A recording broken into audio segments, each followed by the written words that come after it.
I'm Bill Palmer. I'm the editor-in-chief of Concrete Construction Magazine, and we're here with Jim Rogers, who is the director of Arizona State University's OSHA Training Institute Education Center and the safety columnist for Concrete Construction Magazine.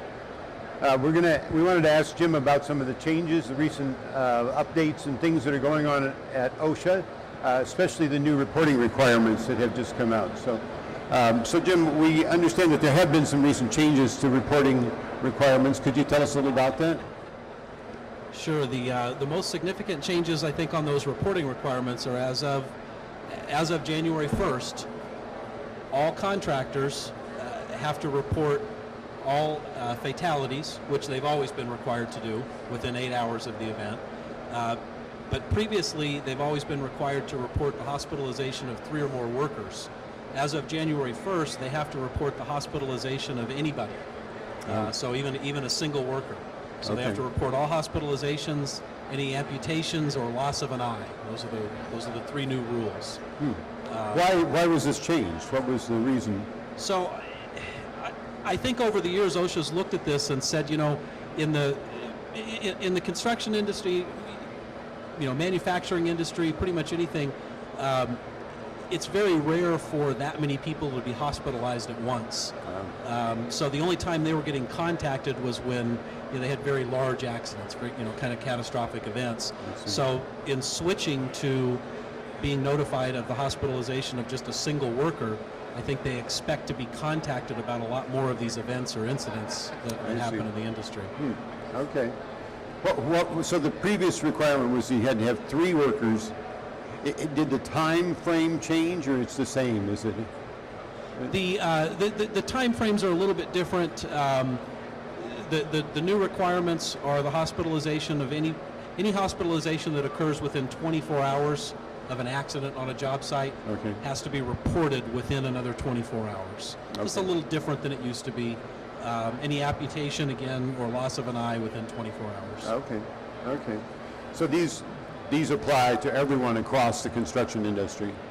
In the construction industry, yes. The reporting requirements that OSHA has in place really apply to all contractors.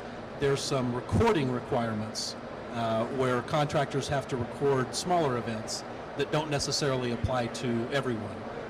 There's some exemptions for contractors that have fewer than 10 employees. Okay. So do you think this is going to have any impact on the construction industry? I mean, is OSHA, if they don't do this, are there fines that will be levied from this? Yeah, failure to report could be a significant fine, because if they find out about it later, that could lead to additional investigations. It could lead to allegations of willful violations or fraud, which carry some of the more severe penalties. If you just decided, I know I'm supposed to report this, but I'm not going to, that sort of leads them down the path to willful or fraudulent activity. Okay. So you think that is this the end of this? I mean, are there going to be more changes in reporting requirements coming? Is that? They're trying to, yes. So there's a proposed rule that's been published in the Federal Register. So that's sort of the first official step towards new rulemaking. Really, what OSHA is trying to do as an agency is try to figure out how to direct their limited resources. They have limited resources. They realize that. None of these rules are resulting in increased funding or increased number of inspectors. So really what they're trying to do is generate tools that will allow them to direct their resources. So this is the first step. In other words, they want to see more reporting of incidents. The next step, or their next proposal anyway, is that they've proposed that in the future companies will have to turn in what they call their OSHA 300 log. So that's the log where we record all kinds of events, not just serious accidents, but all kinds of injuries. They've proposed that in the future, very large contractors would have to forward that directly to OSHA on a quarterly basis, and the rest of us would have to forward it on an annual basis. Okay. Are there any other Any other hot issues with OSHA right now? Things that contractors should be aware of? Yeah, I think a few of the changes that are out there besides this one,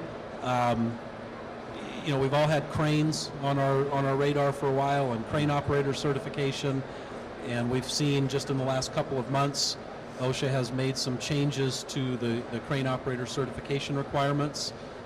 Basically what they've done is delayed the requirement for certification for another 4 years.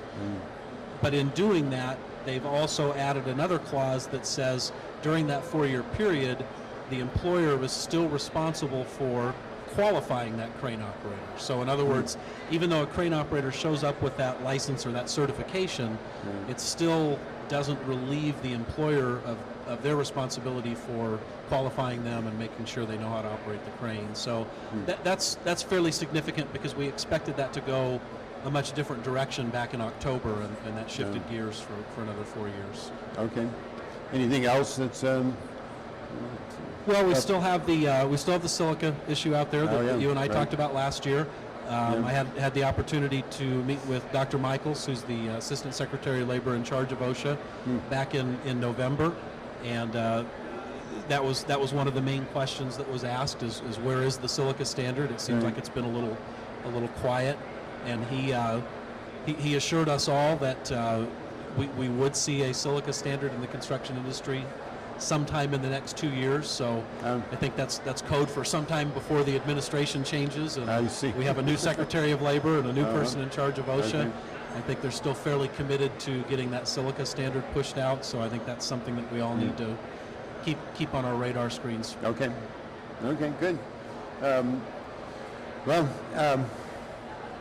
Any questions? Anybody?